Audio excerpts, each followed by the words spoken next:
The fact is, objectively, 6 months into the war, Ukraine has not yet collapsed. Why? Is it because the Russian army is so bad? Low morale, no tanks, low ammo? Okay, but in that case, why can't the Ukrainians just kick them out of the country already? And apparently they killed or wounded 80,000 Russian soldiers. The Russian army would be crippled with such staggering losses. Why can't they simply shove them out? In this video, we'll take a macro approach to the war. We'll take a look at Ukrainian victories and defeats, but most importantly, you'll also discover Russia's military and political objectives on day one of the invasion. We'll also have to bring up the shadow war between the Russian FSB and Ukrainian secret services, followed by another important factor of Ukraine's resistance, its large and decentralized army. However, all these points are not nearly as important as factor number 5 that you'll discover at the end of this video. Hi and welcome to History Legends. Here are the latest news about the Russo-Ukrainian war. Here we cut the BS and talk about what the media doesn't tell you. As always, information changes by the hour, so if you have any new info, just comment it below. If you're new to this channel, make sure to check out my extensive Ukraine war playlist so you don't miss anything I've said in the past. And if you want to support my work, make sure to check out my Patreon. We're almost 100. And again, huge thanks to all my PayPal supporters for one-time donations. With that being said, welcome to the headquarters. Strategic failure. To understand why Ukraine did not collapse, it is essential to understand Russia's war objectives on day one. In my opinion, Putin sees war as the continuation of politics by other means. The recipe he probably had in mind was to, number 1, recreate the 2008 intervention in Georgia, where Russia intervened to back self-proclaimed republics of South Ossetia and Abkhazia. Number 2, infiltrate every level of Ukrainian society with FSB agents to incapacitate Ukraine's government. Number 3, use the combat experience gained in Donbass in 2014 and 2015, where Russian BTGs ended up victorious against large Ukrainian forces. And then just 10x everything to get 10x the result. Seems like a walk in the park, right? A park full of mines! Anyway, this is how by February 2022, how the Russians positioned their forces along the Ukrainian border. Roughly 190,000 troops separated along multiple axes.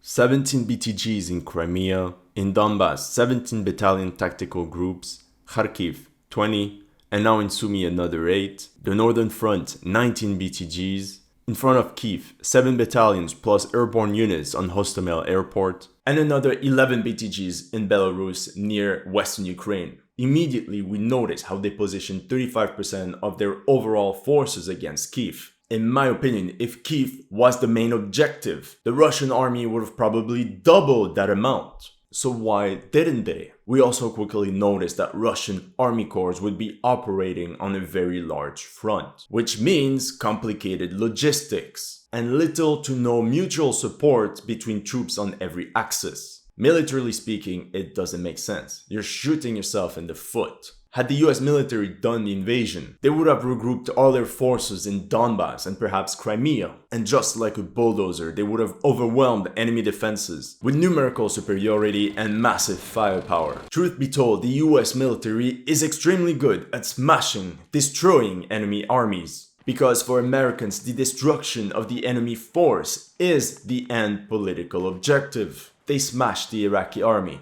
Twice actually, yet they left the country into the hands of the enemy. So why would the Russians spread out their forces on purpose? Because Putin is a gambler, and this one was the biggest one he ever attempted. The Russian army was known to be heavily motorized for maximum speed. The order was for all his forces to charge from all directions, go as deep as possible into enemy territory, drive on roads to be faster and bypass any resistance. Officers were also told to act as if they were in friendly territory. Strange order for a full-on military invasion. That's because the FSB guaranteed Putin that Ukrainians would welcome them with flowers, as liberators. And that explains a lot of the initial invasion. From a military perspective, the goal was for Russian BTGs to capture major urban centers. I say capture, but they simply expected to drive through. Like the capital, Kiev, but also Kharkiv, Ukraine's second biggest city, and a Russian-speaking majority area.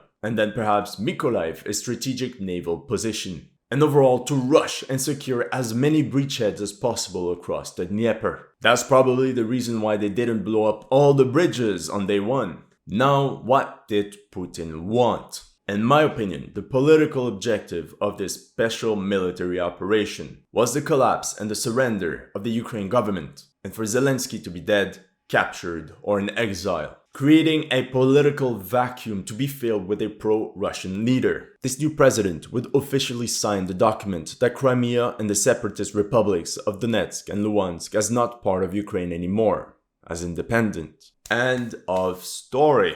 The world would have no other choice but to accept this fait accompli, and Russia would avoid any additional economic sanctions. Although it was a gamble, the reward would just be too good to ignore. We have to see it like a coup launched from the outside. And like with any coup, speed is the essence. Everything had to be over within a week, tops. Yet it didn't work. We can even say that it failed miserably. Before I tell you why, I'm presenting you today's sponsor, Surfshark. Surfshark is a VPN, an app, and browser extension that lets you virtually place your phone, laptop, tablet, or TV in any country. With Surfshark, no matter where you go in the world, you can take the internet from home with you. For example, if you live in Spain, connect to a Canadian server and access the biggest movie catalog on Netflix. And it's not technical at all. You just download it, set up an account, and get amazing deals when booking flights or on websites like Amazon and AliExpress. Also, using a VPN like Surfshark makes your internet more secure by masking your IP address and making your internet safer from trackers and hackers. And it's very affordable, especially since you get 83% off and 3 months for free by clicking the link in the description below by using the promo code HistoryLegends. And Surfshark offers a 30-day money-back guarantee, so just give it a try. The Shadow War. We can safely assume that the Russian offensive failed because the Ukrainian secret services got wind of it. We know that in mid-February, with backing of the CIA, Britain's MI6 and other Western intelligence agencies, Ukraine's Foreign Intelligence Service, the SZRU, sent agents into Russia to carry surveillance operations on military units. They knew exactly what the Russians were up to. Also possibly through agents in the FSB or even in the Russian command. Whoops, did I make some people uncomfortable there? The ease with which Ukrainian agents can roam in Russia could explain recent events like demolition raids, sabotage of Russian military facilities, and even attacks on Russian territory. Remember, Russians thought that the Ukrainians would welcome them with open arms. They positioned 2/3, 62% of their forces in front of Russian majority-speaking regions, considered the most friendly, like in Kharkiv, hoping they would cut through it like butter. That just like in Crimea in 2014, the Ukraine combat units would stay in the barracks, let them through without a fight, or even defect to their side. However, since 2014, that was the #1 fear of Ukrainian secret services. We can safely assume that they had their eyes on all military personnel for this never to happen again. Others claim it was some sort of miracle, that this was a paradox of the Ukrainian state.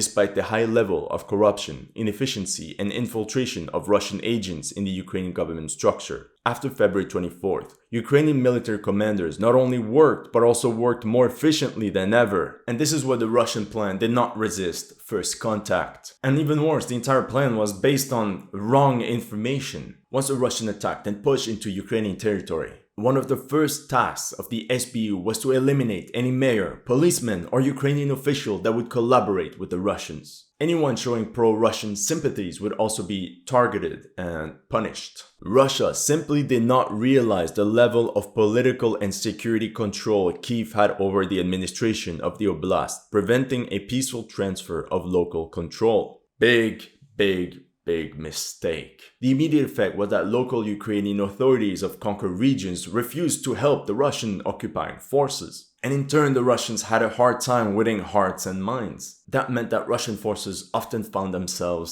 quite isolated. Even worse, any civilian they met could be snitching on them. Locals informed Ukrainian authorities about their position and every move. The Ukrainian SBU also defeated the Russian FSB in Kyiv and allowed Zelensky to stay in the capital and to boost Ukrainian morale.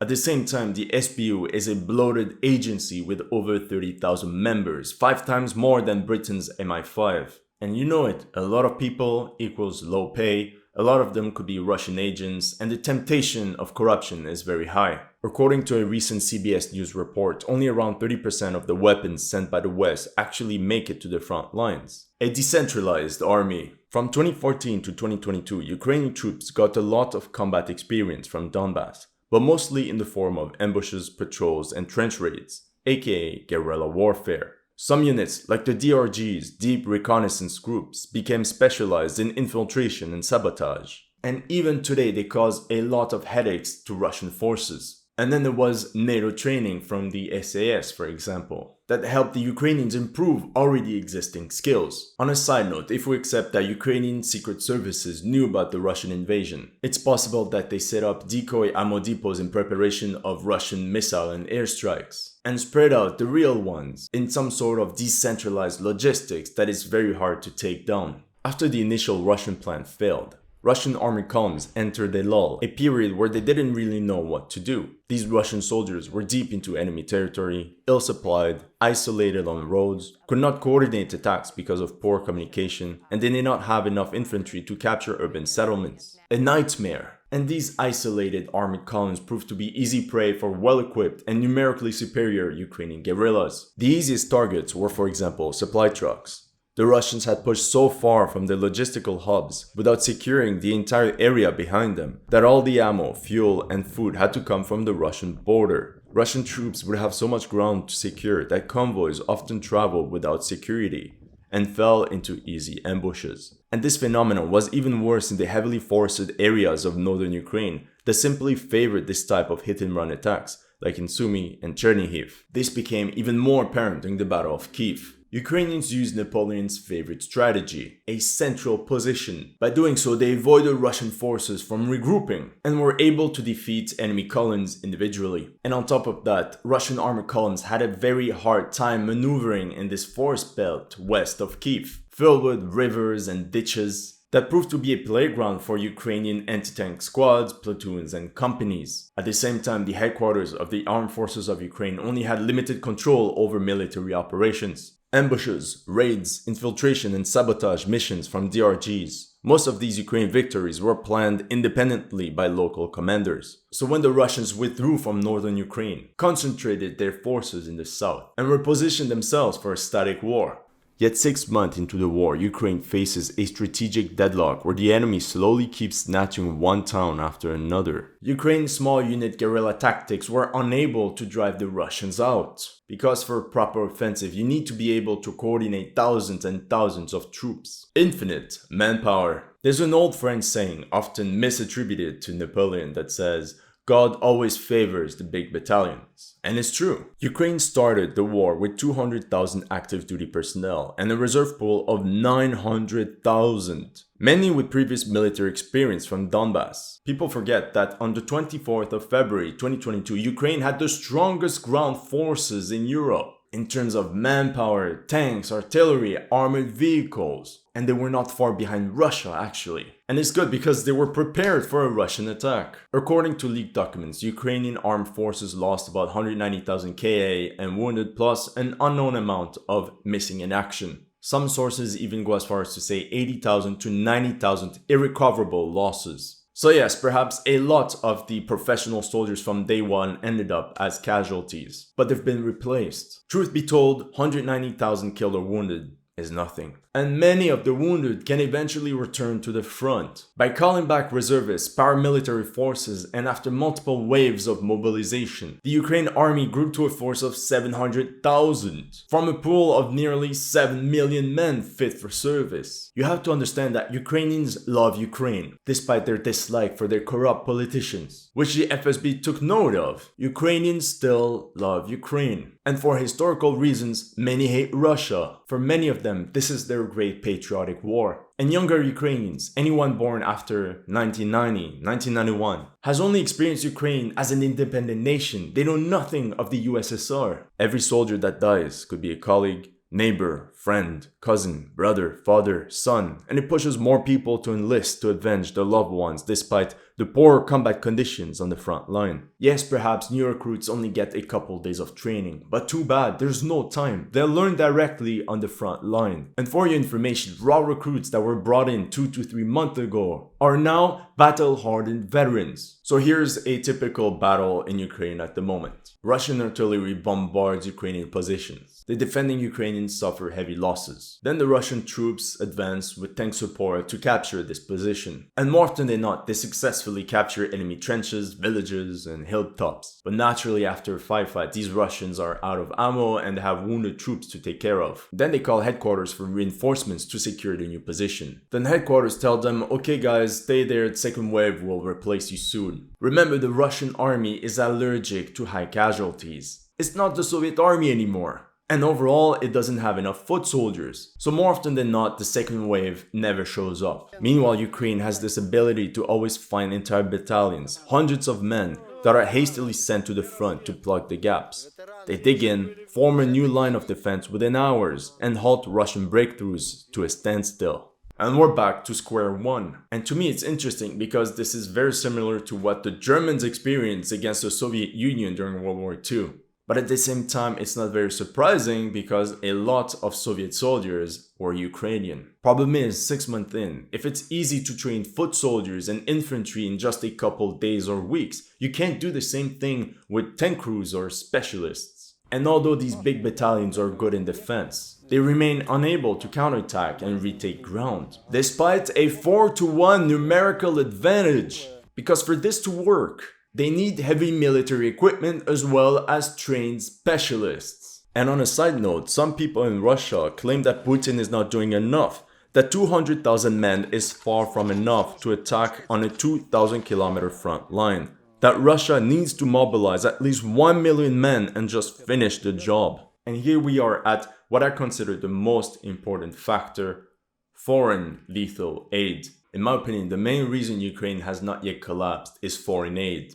First of all, like we've seen in terms of intelligence, with American satellites literally tracking every ammunition depot and every move of the Russian army. But also in terms of lethal aid, weapons and ammunition. Again, the FSB probably did not anticipate Ukraine to get so much outside help, probably thinking that it would be the same as in 2014. Now, big battalions are great, but you also need to equip them properly. Of course, a lot of them are using made in Ukraine Soviet gear, which there's enough of for foot soldiers. But for heavy weapons, that's another story. Turns out most of Ukraine's defense industry relied upon already existing Soviet stockpiles, and Ukraine failed to really develop a military industry of its own, despite fighting since 2014. Even worse, up until the Russian invasion, a lot of spare parts and maintenance services were done in Russia. And that's how Ukraine received drones from Turkey. The US also sent hundreds of little commercial drones that play an important role, especially in order to help forward artillery observers. And we can also mention loitering munition. Thousands of anti-tank launchers, missiles, manpads, mortars, rifles, ammunition rounds, helmets, anything you can think of. Everything arrived in Poland to be then transferred into Western Ukraine.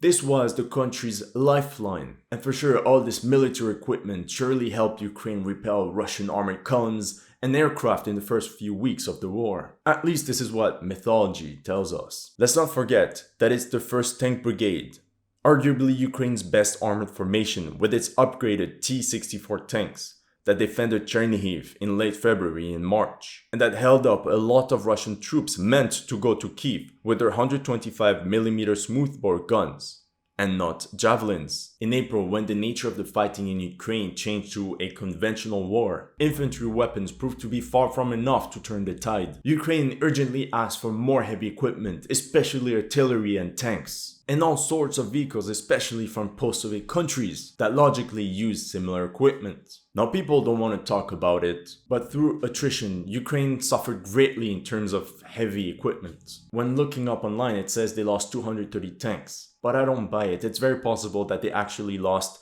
all the tanks they had on the front line on day one. Overall, NATO's response proved to be decisive for Ukraine. This is where a European powerhouse stepped in. Polish military aid to Ukraine has so far encompassed well over 300 armored fighting vehicles, including over 230 modernized T-72 tanks and some 110 pieces of self-propelled guns like the 155mm AHS Crab and multiple rocket launchers, more than any other country. At the same time, Slovakia, Bulgaria, and the Czech Republic offered to repair a large amount of Ukrainian damaged vehicles. And surprisingly, for some reason, Russia was unable to stop the flow of weapons pouring into western Ukraine and then reach the front line. There are about 45 bridges crossing in Ukrainian territory, each of which that can be used to transfer military equipment or troops. Yet all the bridges on the Dnieper are still intact. And NATO weapons kept flowing and flowing into Ukraine and stabilized the situation. More often than not, whatever Russia would destroy, it would just come back. Problem is, European militaries only have a limited amount of stuff they can send, especially regarding Soviet military equipment that Ukrainians are familiar with. But the biggest blow was despite massive deliveries until June. With the promise of reconquering a land, Russian forces swept through Severodonetsk and Lysychansk. And it seems that since then there have been less and less promises of new weapon deliveries to Ukraine, in terms of mortars, anti-tank systems, and manpads. Notice how little was sent since August. And now take a look for tanks and armored vehicles. 50 for the entire Ukrainian army in August. What about howitzers? The king of battle, the mighty M777. Zero, nada, niente since August. However, they did get some self-propelled artillery. In early summer, France, the Czech Republic, Germany, and Norway sent dozens of their respective self-propelled howitzers. Yet in August, 8 Susanna IIs from Slovakia and 6 M109 from Latvia. And apparently Germany promised to send 100 PHZ 2000 to Ukraine. But I don't know in what time frame, since these are probably not yet produced. And in terms of long-range weapons like the HIMARS, once again in August, it's pretty dry. For a couple of months now, it is known that Ukraine fully depends on the West for equipment, but mostly ammunition, spare parts, and maintenance. What is worrying for Ukraine is this article from Politico on August 17th that said, Europe's powers gave Ukraine no new military pledge in July. Ukraine's military support for Ukraine has been decreasing since April. But it is also very important to understand that a lot of these countries send equipment to Ukraine because the US told them that they would replace all this old Soviet stuff with brand new made in America, made in the United States, which helps the American military industry. Poland is to receive 250 M1 Abrams in the newest M1A2 SEP V3 version, in exchange for the ones they donated to Ukraine. But how long can Ukraine withstand this battle of attrition with decreasing European military support, especially with winter coming and the European dependence to Russian energy? That's all I have for you today. Let me know in the comment section what you thought of this analysis. If you're new to this channel, make sure to like and subscribe. And as always, if you find my information interesting and you want to support the channel, make sure to subscribe to my Patreon or on Patreon. Messed up. You can also have one-time donations on PayPal.